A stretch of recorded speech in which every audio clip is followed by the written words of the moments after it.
Como anda o empoderamento feminino na advocacia?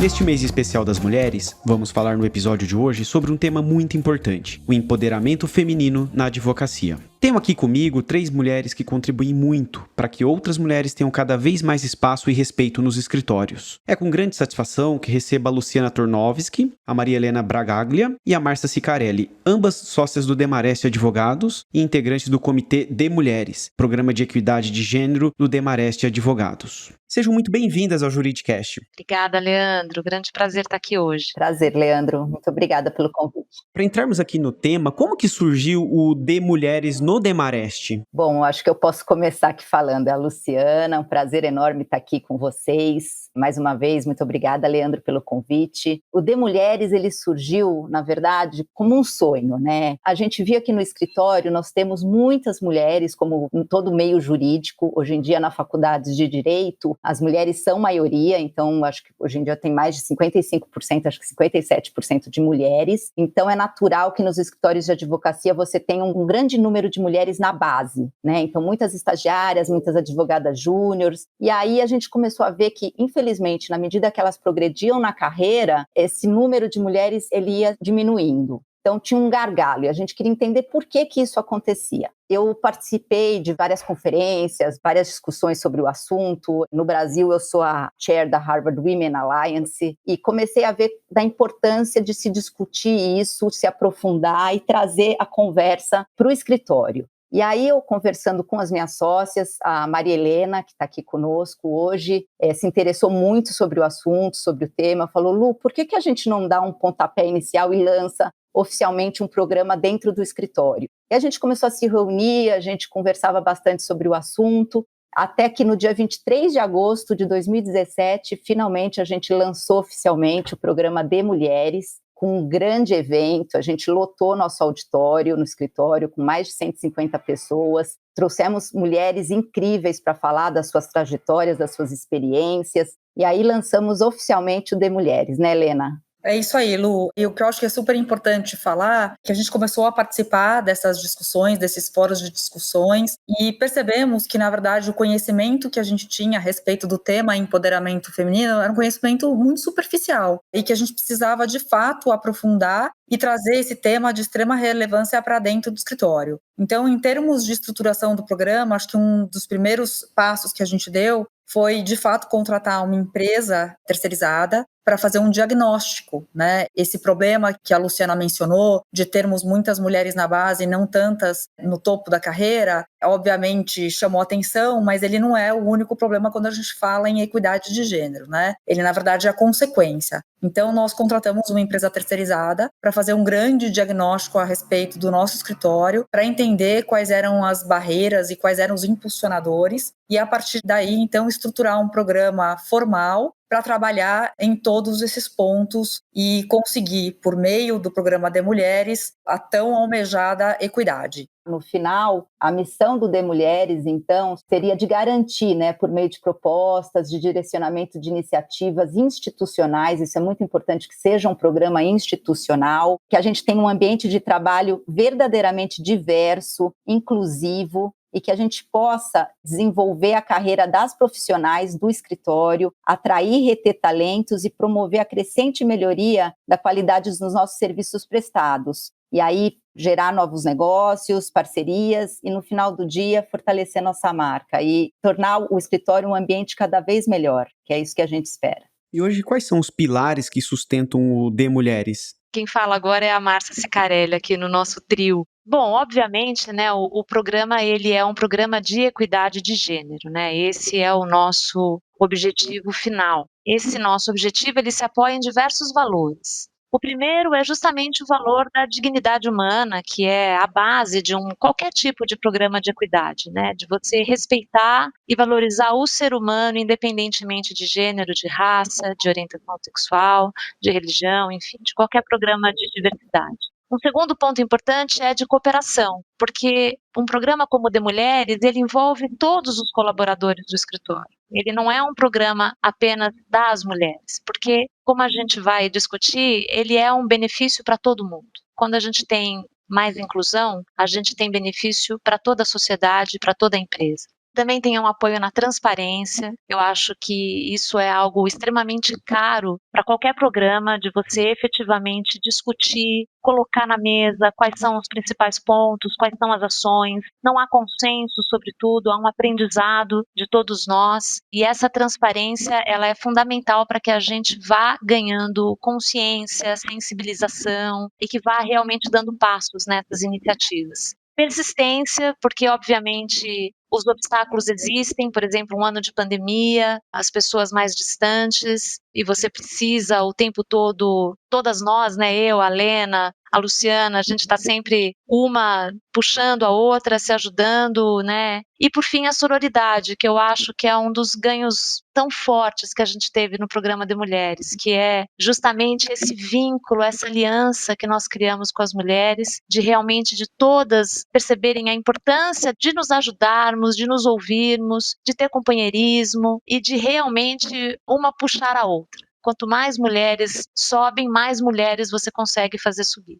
Pelo que vocês contaram, o De Mulheres já possui pouco mais de 3 anos, né? E nesse período, quais foram os desafios encontrados pelo programa? Posso começar falando e depois, obviamente, Márcia e Lu complementam naquilo que acharem que é a necessidade de complementação. Eu acho que os principais desafios, eu diria que são 3. Primeiro é a falta de conhecimento de todos os envolvidos, não só de quem está na coordenação, mas sobretudo dos demais componentes do time do Demarest, acerca da problemática envolvendo as mulheres, né? Então existia uma percepção que a gente ao longo do tempo foi mostrando que ela não é correta, de que o fato do escritório ter muitas mulheres na base e de ter algumas sócias, isso por si demonstrava o comprometimento do escritório em relação ao empoderamento das mulheres. E, na verdade, a gente sabe que existem barreiras que são invisíveis, né, imperceptíveis. Então, acho que o primeiro foi uma questão educacional. Acho que esse foi o primeiro desafio e ele é contínuo, tá? Então, é educar todo o escritório para entender o que é de fato o empoderamento, o que é de fato a equidade e que de forma nós temos que avançar em relação ao assunto, tá? Então eu diria que esse é um grande desafio. Então o segundo desafio, Leandro, é um desafio geracional. O Demarest, como vocês devem saber, é um escritório muito tradicional e que já conta com mais de 70 anos de atuação no mercado e já está na sua 4ª geração. E a despeito de estarmos na 4ª geração, nós temos gerações distintas convivendo neste exato momento. Então, o que se espera, o que cada geração também enxerga a respeito do assunto é bastante diferente. Então, trabalhar esses desejos, esses anseios e as crenças de cada uma das gerações é um tema bastante desafiador e é um assunto contínuo dentro do nosso escritório. E, por fim, não menos importante, é trazer os homens para o debate. Diria que esse ainda é um desafio existente, não só no Demarest, mas quando a gente fala em equidade de gênero em qualquer empresa, em qualquer escritório, esse ainda é um dos temas mais sensíveis e que, obviamente, a gente tem conseguido, acho que com louvor, fazer isso. E uma das maneiras que a gente encontrou foi colocar em prática o nosso programa de mentoria, que depois a Márcia pode complementar. E nesse programa de mentoria a gente contou com os homens como mentores das mulheres. E isso foi sensacional, porque os traz para uma atitude bastante ativa na discussão, no debate e na formação das nossas mulheres. Bom, vocês estão mencionando que empoderar as mulheres e promover a equidade de gênero, né, promove o fortalecimento das economias e dos negócios, né, além de gerar uma maior qualidade de vida de mulheres, homens e até crianças. Mas para quem ainda tem dúvida da importância e necessidade do empoderamento feminino, o que ganha um escritório ou empresa ao investir na liderança feminina? Bom, Leandro, que a Luciana falando, vou pegar essa pergunta. Eu sempre falo que se a gente não consegue pegar, né, a pessoa pelo lado humano, pelo lado emocional, falando que diversidade é o correto, é o certo a ser feito, a gente tem que então trazer outros argumentos que possam corroborar a ideia e que possam ajudar aí nesse investimento, porque no final do dia é um investimento, né, que a empresa, que a sociedade tem que fazer. Então, por exemplo, o que eu digo, a liderança feminina, ela traz uma diversidade de ideias e pensamentos. Então, se todo mundo for igual, todo mundo pensar igual, ninguém sai da caixinha. Então, é bem importante você ter essa multiplicidade de ideias, essa diversidade de ideias e pensamentos. Isso resulta em lucratividade também. Tem várias pesquisas, tem uma pesquisa muito boa da McKinsey que mostra que tendo mulheres na liderança traz lucratividade, né? Aumenta o faturamento. Então, em termos econômicos, é uma vantagem bem grande. Também recrutamento e retenção de talentos. Essa nova geração, eles dão muita importância para um ambiente muito saudável, dão muita importância para os termos da diversidade, então você consegue recrutar os melhores talentos do mercado e você consegue reter também, porque eu falo que não basta você trazer os talentos e recrutar as pessoas, você tem que poder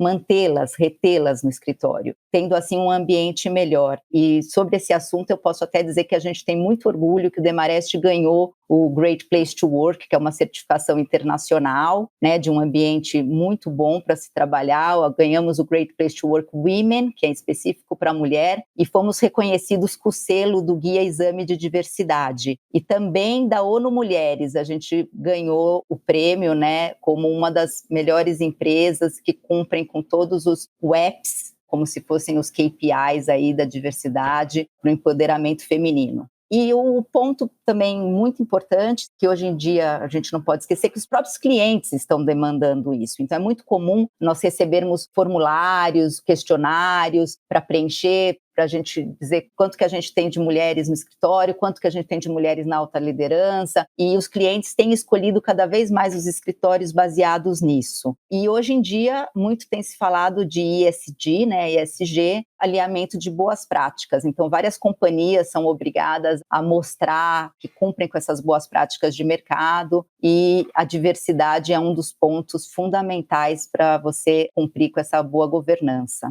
Gente, pela experiência de vocês, quais são as principais dificuldades que as mulheres encontram para alcançarem cargos de liderança nos escritórios de advocacia? Bom, Leandro, é a Márcia. Vou responder essa e pedir para a Lu e para a Lena me complementarem aqui. Como a Lena mencionou, logo que o The Mulheres foi lançado, nós trouxemos uma empresa para fazer um diagnóstico, justamente para que a gente pudesse verificar dentro da própria organização do escritório quais eram os principais obstáculos, quais eram os principais desafios. E não foi muito diferente, eu acho, do que a gente percebe como sociedade, né? Então, a primeira questão que veio era a cultura machista, porque a cultura machista, ela permeia a sociedade, né? Se a gente olhar de uma maneira histórica, o ingresso da mulher na sociedade, por exemplo, como alguém apta a votar, a ter uma profissão, a dirigir, a não ser propriedade do marido, são ganhos recentes, historicamente falando, né? Falando de coisas de 100 anos, às vezes até menos. Então, obviamente que essa cultura machista, ela está muito ligada a como você percebe a mulher, né? E como você percebe a mulher como profissional. Então, esse acho que é um obstáculo que foi o primeiro diagnosticado.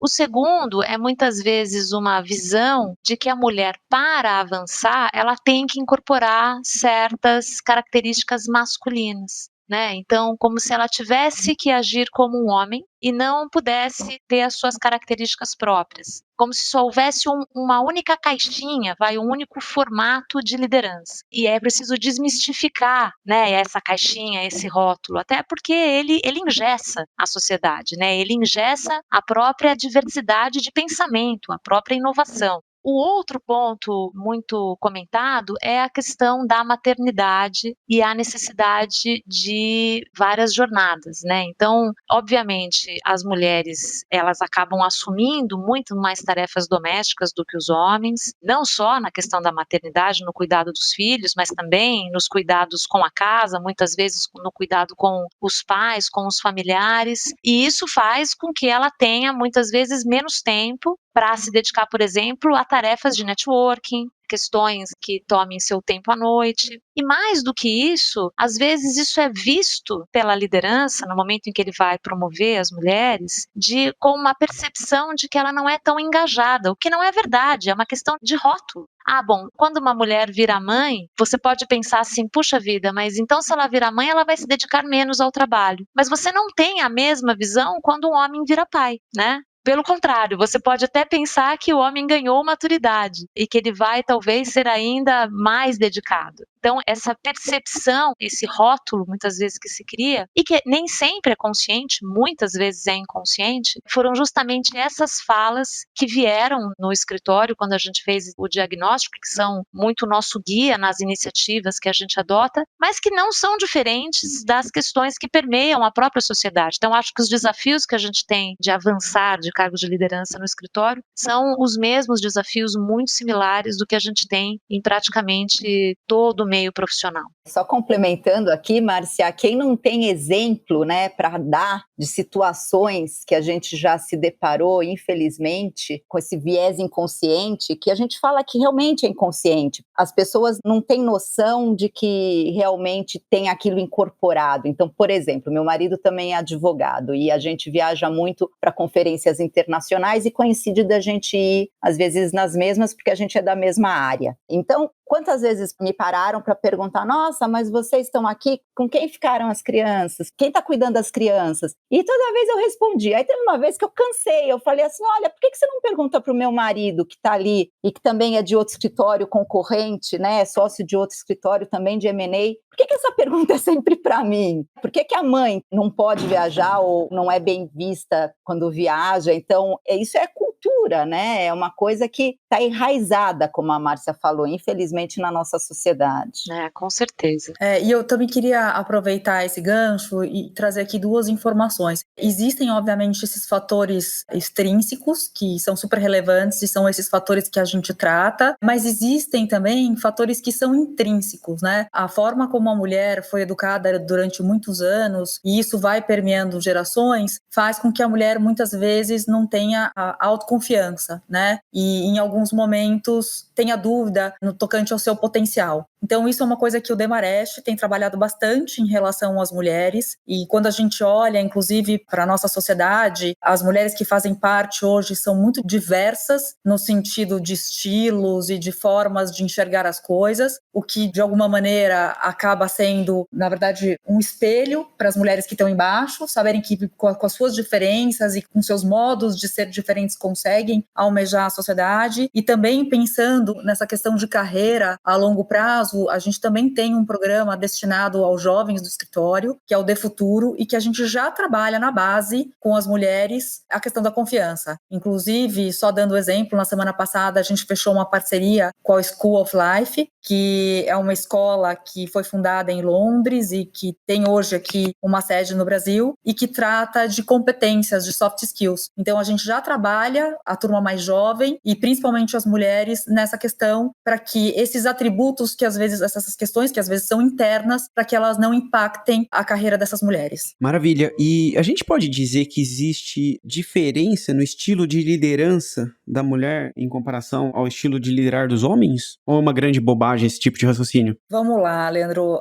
Talvez há quem vá, discordar, mas o fato é que aqui no escritório a gente lê muito, se aprofunda muito nos temas e, de fato, quando a gente olha a literatura a respeito do assunto, existem características que são mais femininas do que masculinas. Isso não significa que sejam melhores ou piores e tampouco que homens não podem ter essas características. Mas é que, fazendo uma comparação, as mulheres tendem a ser mais empáticas, né? Então, quando você olha historicamente, elas têm uma educação que privilegia essa capacidade de ouvir, de entender o próximo, de receber pontos de vista distintos. Então, acho que tem uma questão de empatia que, naturalmente, é uma característica feminina. A questão da multitarefas, também isso é algo bem particular das mulheres. A mulher exerce diversos papéis, não é, no seu dia a dia, e essa é uma ferramenta que ela consegue trazer para o ambiente de trabalho de uma maneira muito natural e muito tranquila. Então, com isso, ela consegue trazer dinamismo, eficiência. É muito importante para os dias de hoje. Tem a questão da intuição, que ela é mais aguçada em relação às mulheres, e não raras, às vezes a gente se depara com situações em que a intuição, ela ajuda, ela obviamente não é um elemento decisório, mas ela pode ajudar. E por fim, a gente vê uma certa flexibilidade. Sem dúvida, a mulher, ela tem essa capacidade, em razão até das características anteriores, de ter essa flexibilidade, e obviamente o mercado que hoje é caracterizado, vamos dizer assim, por diversas transformações, a flexibilidade flexibilidade, eu acho que ajuda bastante. De novo, não são características exclusivas da mulher, tampouco estou dizendo que os homens não podem ter, mas quando você vê historicamente, esses são pontos mais marcantes da personalidade e que, obviamente, dentro de um contexto diverso, há uma complementariedade que é isso que a gente busca.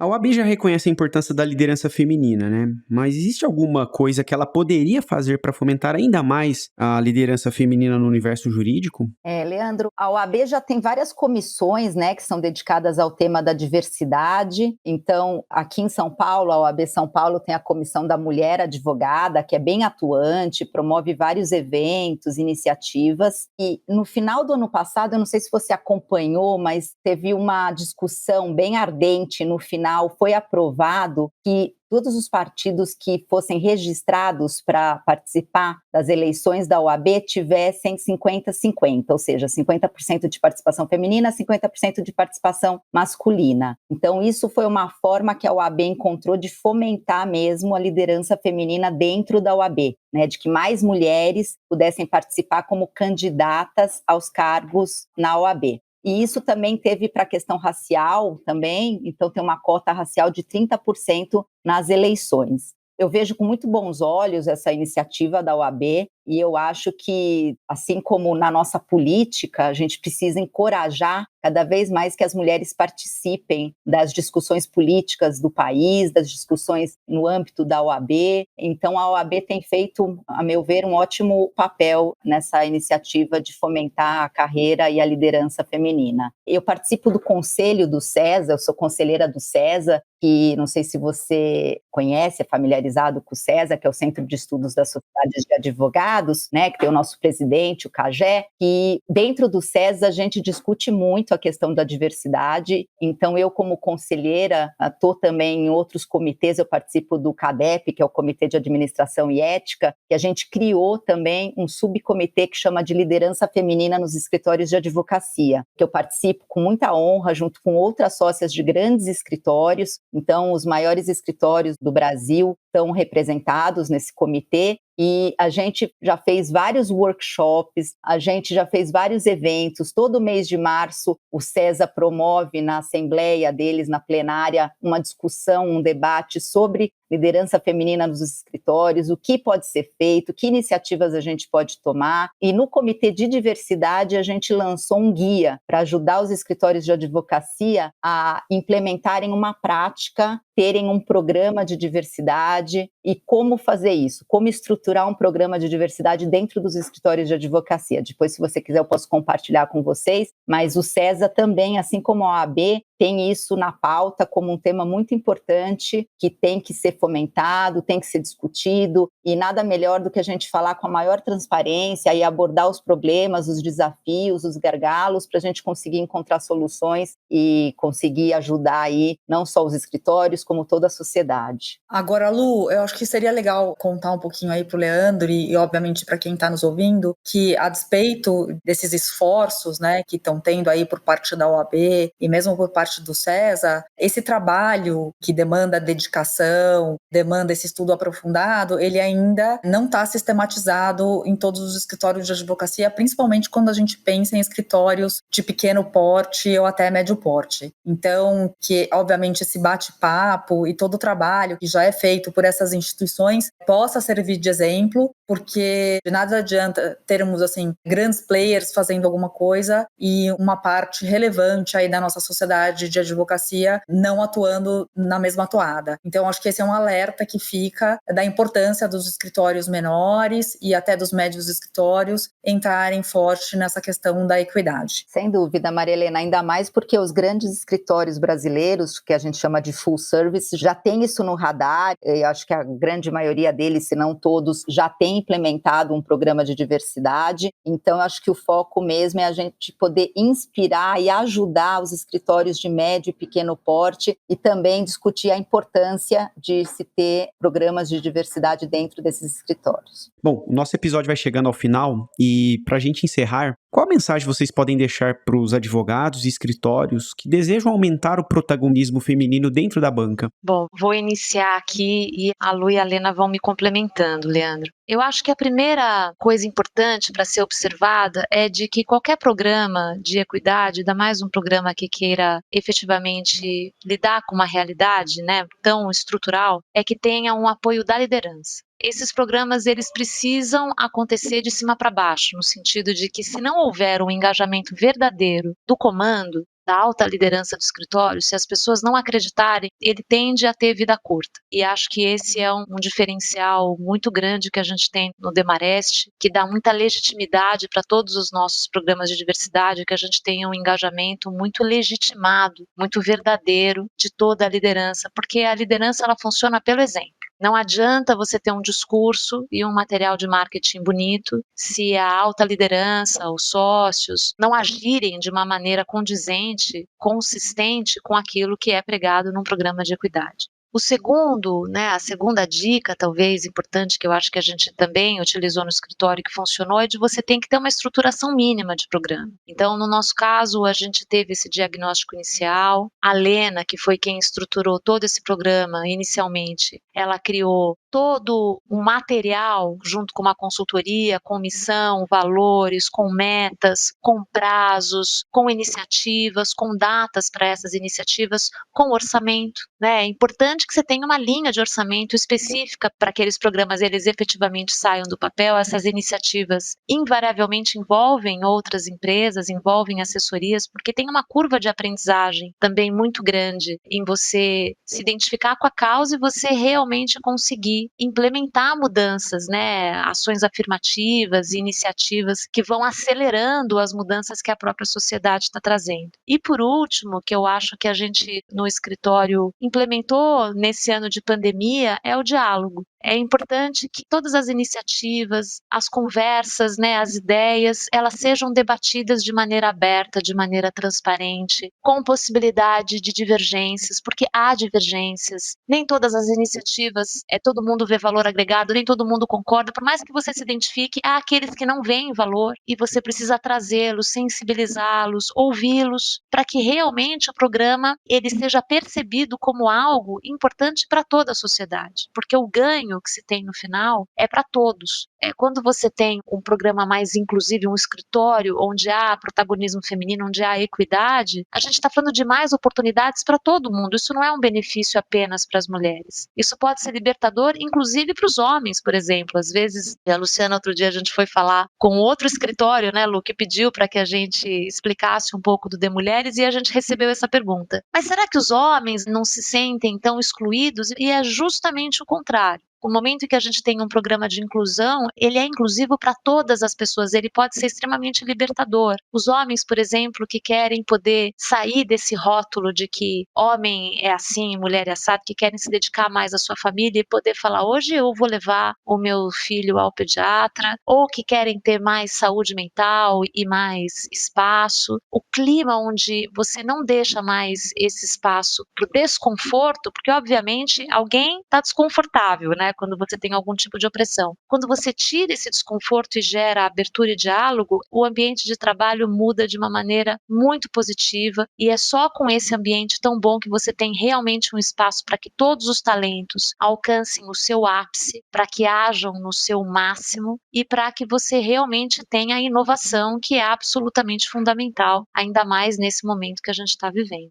Marcinha, acho que você abordou todos os pontos principais, porque a mensagem aqui que a gente pode deixar para os outros escritórios realmente tem que ter o engajamento da alta liderança, como você falou, tem que ser top-down, né? Então, em todos os nossos eventos de diversidade, seja do De Mulheres, do De Raízes, do Demais, a gente sempre tem alguém da nossa diretoria, do conselho, fazendo a abertura, o encerramento do programa, para mostrar que isso é uma ação institucional, não é do grupo, não é do comitê, OAB, não é das mulheres, é algo institucional do escritório, que o escritório apoia. A linhazinha no budget, que você mencionou também, tem que ter um investimento, então a gente tem que poder ter um dinheiro, né, voltado para as nossas iniciativas, para que a gente possa contratar consultorias especializadas, para a gente possa tomar as nossas ações. Então, desde que a gente construiu essa linha de maternidade, né, de amamentação no escritório, a gente tem uma salinha que as mulheres podem tirar o leite, ficar à vontade, então toda voltada para isso, a preocupação com a maternidade mesmo. E também o que eu acho importantíssimo, o recado que a gente pode passar para os outros escritórios é que tem que ser genuíno, tá?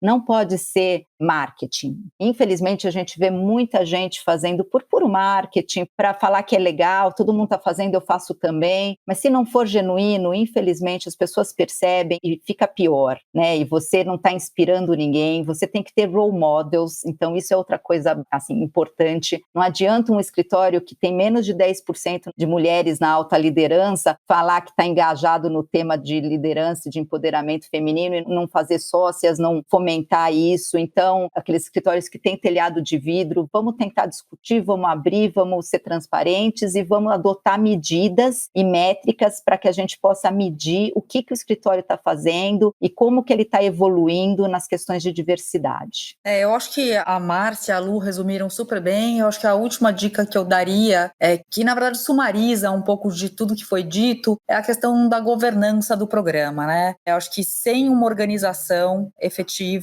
do que é o programa, onde ele quer chegar, quais são as suas métricas e, mais do que isso, como ele se organiza na prática, a coisa pode ser muito bonita no papel, mas ela não vai se sustentar ao longo dos anos. E aí eu tenho muito orgulho de dizer que eu acho que um dos pontos da nossa governança e que está dando muito certo é a rotatividade. Então a Márcia hoje, né, o assunto começou com a Luciana, eu ajudei e agora nós temos uma nova coordenadora que é a Márcia, e eu acho que essa troca, ela é muito importante, porque cada um de nós que chega com uma visão diferente, consegue agregar coisas ao programa e, ao mesmo tempo, o programa permanece independentemente de quem é o líder. Então, acho que a governança é algo que é fundamental dentro de um programa e que vai gerar resultados no final aí. Muito bom, gente. Eu gostaria de agradecer imensamente a participação de vocês aqui no Juridicast. Eu não tenho dúvida que a fala de vocês três foi muito inspiradora para quem nos escutou. Meu muito obrigado. E parabéns pelo programa. Gostou desse podcast? Então compartilhe o episódio nas redes sociais e acompanhe o Juridicast, produzido pela agência Javali, especialista em marketing jurídico. Um grande abraço e até a próxima quarta-feira, às 7 da manhã.